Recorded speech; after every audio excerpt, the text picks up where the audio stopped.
नमस्कार साथियों, मैं डॉक्टर आशीष कुमार जैन, शिक्षाचार्य, अध्यक्ष संस्कृत विभाग, एकलव्य विश्वविद्यालय दमोह, मध्य प्रदेश।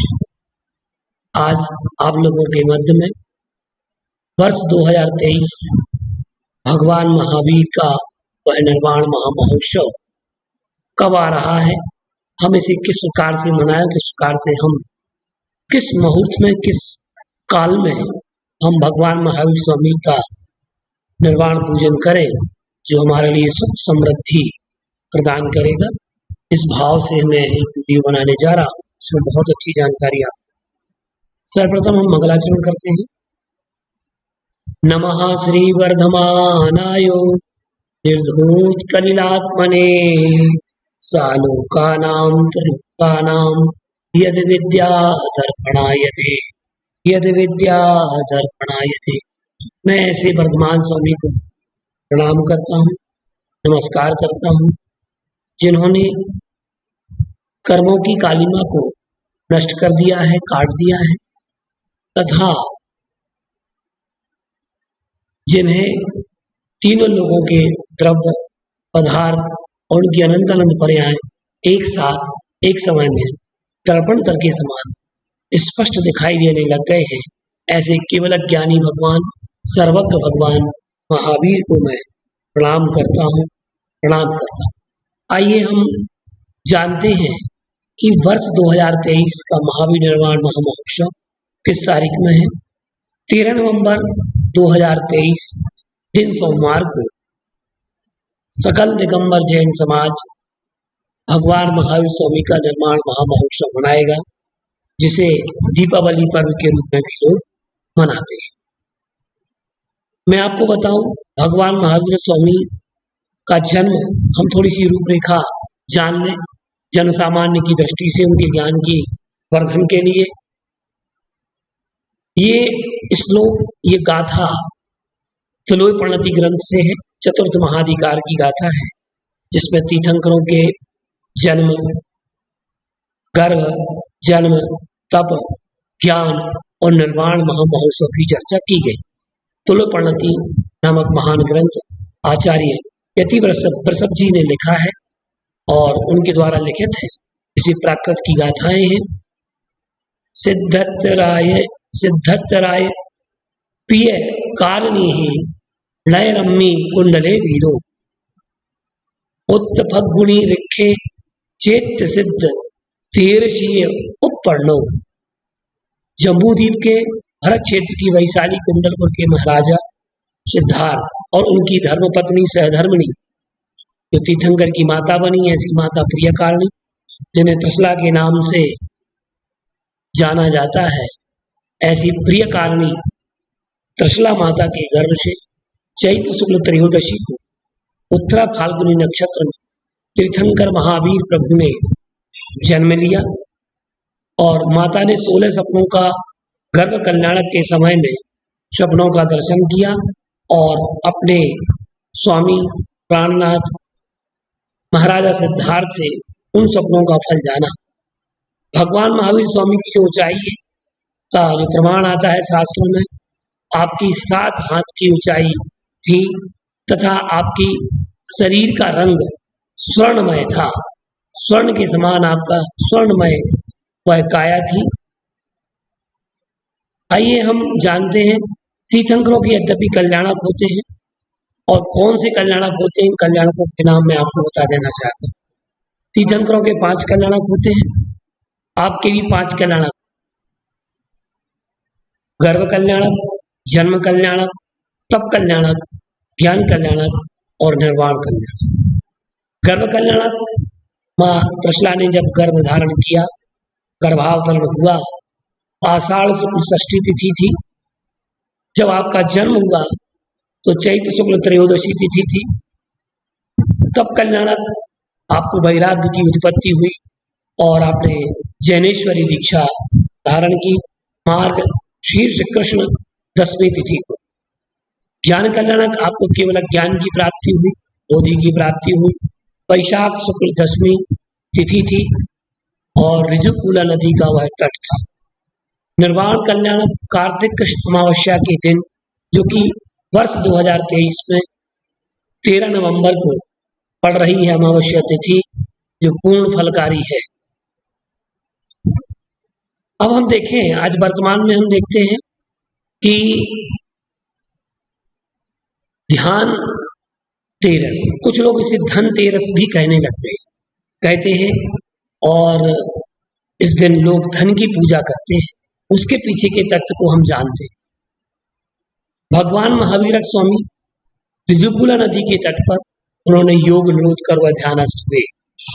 कार्तिक कृष्ण त्रयोदशी को तभी से कहा जाने लगा, ध्यान त्रयोदशी कहा जाने लगा, क्योंकि भगवान महावीर स्वामी ने वह ध्यान योग में स्थित हुए, और वह स्थित हुए भगवान महावीर स्वामी को ध्यान लक्ष्मी की प्राप्ति। हस्त नक्षत्र में अपराह्न वेला में केवल अज्ञान लक्ष्मी को उन्होंने प्राप्त किया। समोसरण आया, विपुलाचल पर्वत पर समोसरण लगा।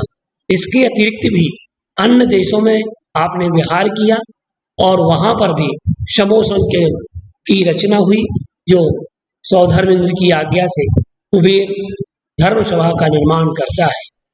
सभा में तत्वों का उपदेश दिया गया। आगे हम देखते हैं भगवान महावीर स्वामी, जो कि त्रयोदशी तिथि को ऋजुकुला नदी के तट पर ध्यानस्थ हुए थे, और उन्हें ध्यान योग की प्राप्ति हुई थी। सो इस कारण से इसे ध्यान त्रयोदशी कहा जाता है। लोगों ने उसे धन तेरस के नाम से प्रसिद्ध कर दिया।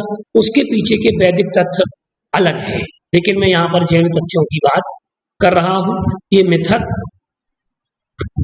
जो है, और ये जो घटनाएं हैं, ये घटनाएं सत्य हैं, पुराणों पर आधारित हैं, और तुलोपणति नामक ग्रंथ को आधार बना करके मैं ये सारी बात आपके सामने रख रहा हूँ। आप उस ग्रंथ को खोल सकते हैं, चतुर्थ महाधिकार।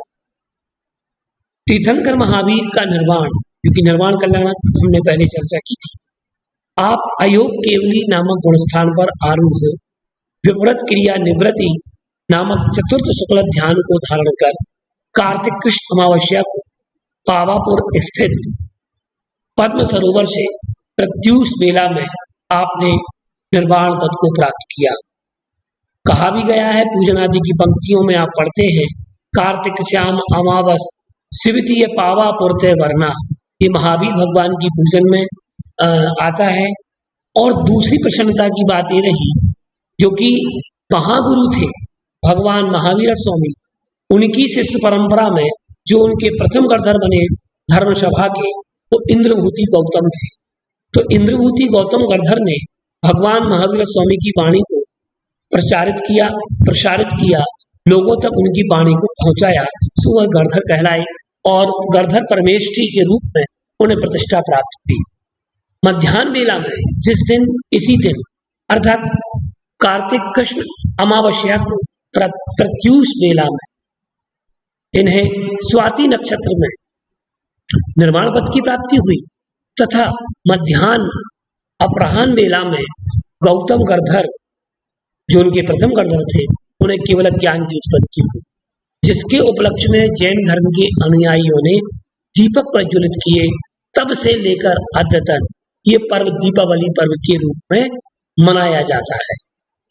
वैदिक तथ्यों की अपेक्षा से हम कथन करें तो भगवान राम, जो कि बलभद्र थे, वो लंका से अयोध्या वापस लौटे थे, तो अयोध्या वासियों ने उनके आने की खुशी में दीप का दीपन किया था।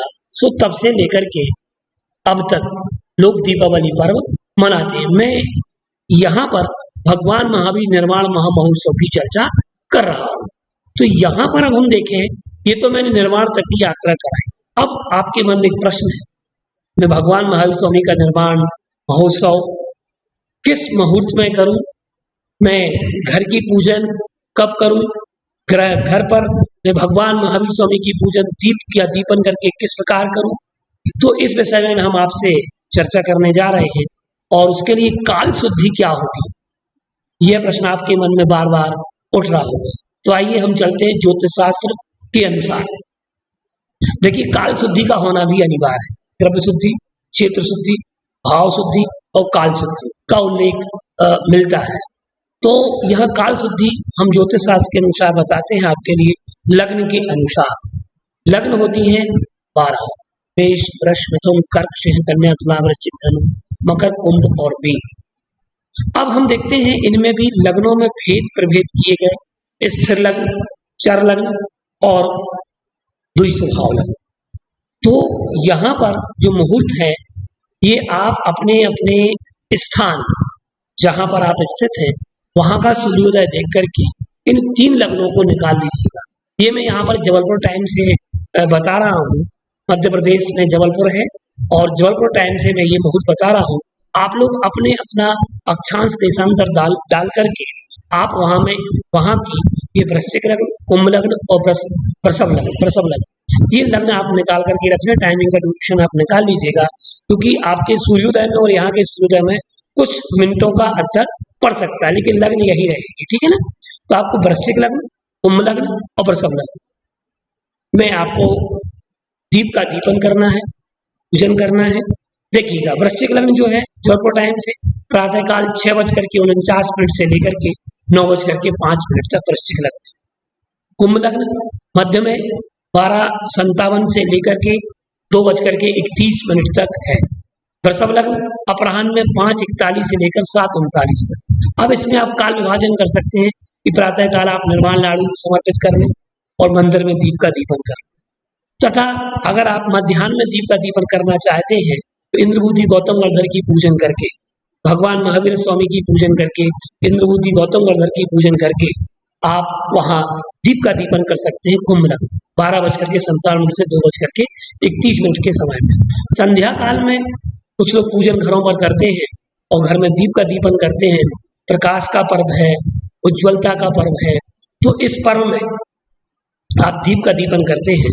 तो अपराह्न काल में आप 5:41 से लेकर के 7:39 तक वृषभ लग्न जो कि द्विस्वभाव लग्न है, वृश्चिक और कुंभ लग्न जो है वह स्थिर लग्न है, इनमें आप पूजन करें। इसके अतिरिक्त भी अगर आप और मुहूर्त चाहते हैं तो मैं आपके लिए और जानकारी देता हूँ जो कि होरा के अनुसार। और ज्योतिष शास्त्र में होरा का बहुत बड़ा महत्व है और होरा को देख करके आप मुहूर्त कर सकते हैं, कार्य कर सकते हैं, और जो निश्चित ही काल शुद्धि से कार्य करते हैं उन्हें फल की सिद्धि अवश्य में होती। चंद्र की होरा, शुक्र की होरा, बुध की होरा और गुरु की होरा, ये 3 होरा सबसे शुभ मानी गई, जो कि पूजन के लिए, शुभ कार्य करने के लिए, अनुष्ठान करने के लिए अगर कोई मुहूर्त ना मिल रहा हो तो आप होरा के अनुसार मुहूर्त देख करके आप विचार करके दीप का दीपन कर सकते हैं, पूजन कर सकते हैं, अनुष्ठान कर सकते हैं। तो चंद्र की होरा प्रातःकाल 6:36 से लेकर के 7:33 तक है, इसमें आप निर्माण लाडू समर्पित कर लीजिएगा। शुक्र की होरा 11:15 से लेकर के 12:11, इसमें आप अपने घर की, दुकान की पूजन कर सकते हैं। बुध की होरा 12:11 से लेकर के 13:06, अर्थात 1 बजे तक, 1:06। तो इसमें आप पूजन अनुष्ठान कर सकते हैं। चंद्र की होरा 13:06, ये मैं मुहूर्त बता रहा हूँ आपके 13 नवंबर का। तो चंद्र की होरा जो है वो 13:06 से 14:02 तक। फिर गुरु की होरा लगती है जो लगती है 2:37 से 3:53 तक। तो आप होरा के अनुसार दीप का दीपन कर सकते हैं, महावीर भगवान का पूजन कर सकते हैं और गौतम वर्धन परमेष्ठी का पूजन कर सकते हैं। मंगलाष्टक, महावीर अष्टक आदि पढ़ करके आप पूजन को कर सकते हैं। ये सामान्य विधि बता रहा हूँ। इसके अतिरिक्त भी आपको एक विचार करना अनिवार्य रहेगा। सारे मुहूर्तों का विचार करने के बाद भी आपको एक विचार करना और अनिवार्य बन जाता है, वो है चौघड़िया। कई लोग चौघड़िया देख करके अपने कार्य संपन्न करते हैं, तो उनके लिए भी एक मुहूर्त अच्छा है कि अमृत की चौघड़िया और शुभ की चौघड़िया को देख करके आप कैलेंडर में देख सकते हैं, पंचांग में देख सकते हैं, अथवा आजकल मोबाइल के ऐप में भी आप देख सकते हैं कि अमृत की चौघड़िया और शुभ की चौघड़िया कब पढ़े, इसमें दीप प्रज्वलन करें। हाँ, पूरे इन समस्त मुहूर्तों में भी आपको राहु काल का विचार करना आवश्यक है। 13 नवंबर को जो राहु काल पड़ रहा है जबलपुर टाइम से, तो 8:01 से लेकर के 9:24 तक का पड़ रहा है। तो राहु काल में कोई भी कार्य संपन्न ना करें। ये तो दीपावली पूजन की बात है, सारे कार्यों में आपको राहु काल का विचार करना अनिवार्य है। तो इस प्रकार से हमने ये मुहूर्त जाने कि किस प्रकार से ये चौघड़िया के अनुरूप है। एक बार रिवीजन करा देता हूँ कि 8:01 से 9:24 तक का समय आपको इसको छोड़ना है। इस काल को होरा के अनुसार चंद्र की होरा, बुध की होरा, गुरु की होरा और शुक्र की होरा में आपको अपने कार्य शुभ कार्य करना। लग्न के अनुसार आपको वृश्चिक लग्न में, कुंभ लग्न में और वृषभ लग्न में, क्योंकि वृश्चिक लग्न प्रातः काल 6:49 से 9:05 तक है। कुंभ लग्न जो है 12:57 से लेकर के 2:31 तक है और वृषभ लग्न अपराह्न में 5:41 से 7:39 तक है। हाँ, कुछ लोगों को अगर विकल्प हो कि भाई मैं इतनी जल्दी नहीं कर सकता, पूजन नहीं कर सकता हूँ, तो आप एक काम कर सकते हो कि आप इन लग्न काल में, होरा काल में अथवा चौघड़िया काल में आप कलश की स्थापना कर लें, एक दीप आप प्रज्वलित कर लें। इसके बाद आप फिर से बैठ कर के अच्छे आराम से पूजन कर सकते हैं। तो ये मुहूर्त का विचार है। मुख्य रूप से आपका इन्हीं मुहूर्तों में वर्ष 2023 का महावीर निर्माण महोत्सव मनाएंगे आप, तो आपको बहुत ही शुभ होगा। यद्यपि प्रत्येक काल शुभ है, फिर भी काल की दृष्टि से ये शुद्धिकरण का जो हमने आपको ये बताया है, तो उसमें आप ध्यान रखेंगे तो आपको और अच्छा फल मिलेगा। यद्यपि कर्म सिद्धांत सबका सबके साथ है, कर्मों का फल सबका सबके साथ है, फिर भी हम काल शुद्धि का विचार क्यों ना करें। जब हम द्रव्य शुद्धि रखते हैं, भाव शुद्धि रखते हैं, क्षेत्र शुद्धि रखते हैं, तो हम काल शुद्धि को क्यों छोड़ें। तो इस प्रकार से ये काल शुद्धि का प्रकरण था कि हमें भगवान महावीर स्वामी का निर्वाण महोत्सव किस प्रकार से मनाना है और किस प्रकार से आप भगवान महावीर स्वामी के निर्वाण महोत्सव को मनाएंगे। आगे के वीडियो में मैं आपको बताऊंगा कि भगवान महावीर स्वामी का पूजन हमें किस प्रकार से करना है, दीपावली का पूजन हमें किस प्रकार से करना है। ये मैंने आपको केवल काल शुद्धि पर आधारित मुहूर्त बताया। नमस्कार, जय जिनेन्द्र। मैं डॉक्टर आशीष कुमार जैन, शिक्षाचार्य, संस्कृत विभाग, एकलव्य विश्वविद्यालय दमोह, मध्य प्रदेश, निदेशक संस्कृत प्राकृत तथा प्राच्य विद्या अनुसंधान केंद्र, दमोह, मध्य प्रदेश, भारत।